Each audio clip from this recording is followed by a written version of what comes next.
তুই কারো মৃত্যু দেখো নাই? তুমি কোনো কবরস্থানে যাও নাই কোনোদিন? তুমি কোনো লাশের জানাজা পড়ো নাই? যে মানুষটা তোমার সামনে লাশ, সে কি একদিন হাত নাড়াইতো না? কথা বলে না? তার চক্ষুই খোলা ছিল না কোনোদিন? সে কি একদিন দৌড়ঝাঁপ করে নাই দুনিয়ায়? সে এখন মরে যাবে না কেন? সে হাসে না কেন? তার হাত নড়ে না কেন?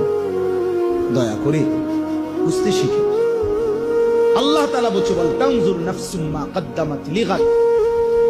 আমার বান্দা, খেয়াল করো আগামীকাল কিয়ামতের জন্য তুমি আজকের দুনিয়া থেকে কি পাঠাচ্ছ। এটাই তোমার আখিরাতের পুঁজি সংগ্রহের জায়গা। দুনিয়া, এখান থেকেই আখিরাতের জন্য পাঠাইতে হবে। মা কদ্দামাত, হিসাব করো আখিরাতের জন্য কি পাঠাইছো। ওয়াত্তাকুল্লাহ। এরপরে আল্লাহ আবার বলতেছেন, বান্দা আবারও বলছি, কথাটা ফেলে দিও না, আমাকেই ভয় করো, গুনাহ ছাড়ো, নেক আমলে অভ্যস্ত হও। ইন্নাল্লাহা খাবীরুম বিমা তা'মালুন।